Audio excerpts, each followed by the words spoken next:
6 février 1840, traité de Watangi entre Anglais et Maoris. Le 6 février 1840, par le traité de Watangi, la plupart des chefs maoris de Nouvelle-Zélande reconnaissent la souveraineté de la Grande-Bretagne sur leurs îles. Des îles paradisiaques aussi vastes et verdoyantes que la Grande-Bretagne. Les deux îles sont appelées Aotearoa, terre du long nuage blanc, par leurs premiers habitants, les Maoris, originaires de Polynésie. On peut apprécier la diversité de leurs paysages en visionnant le film Le Seigneur des Anneaux 2001. L'Europe découvre ces îles grâce au navigateur hollandais Abel Tasman en 1642, qui a laissé son nom à la mer qui aborde les rives occidentales de l'archipel. Le Britannique James Cook explore longuement les îles à son tour en 1769. Son nom est aujourd'hui porté par le détroit qui sépare l'île du Sud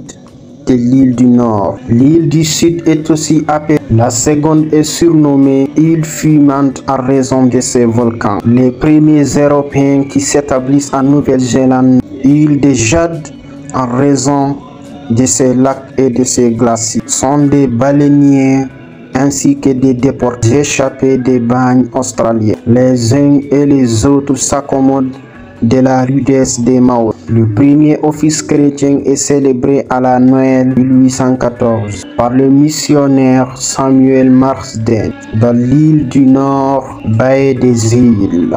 Au temps du roi Louis-Philippe Ier, les Français envisagent de prendre possession de l'archipel, mais les Britanniques les prennent de vitesse. Dépités, les Français se rabattent sur la Nouvelle-Calédonie. Une politique d'avant-garde par le traité de Watangi. Tous les habitants, y compris les indigènes maoris, obtiennent la citoyenneté britannique. Le pouvoir politique est exercé par un gouverneur nommé par la reine d'Angleterre. Londres s'engage à respecter les droits des Maoris sur leur terre ancestrale. Mais ces promesses ne tarderont pas à être bafouées par les colons.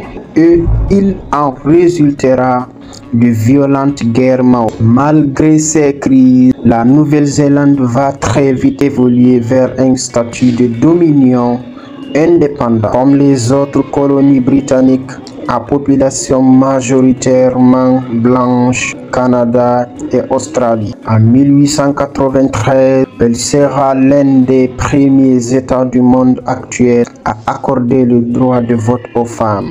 Et en 1898, le premier à instaurer un régime obligatoire d'assurance vieillesse.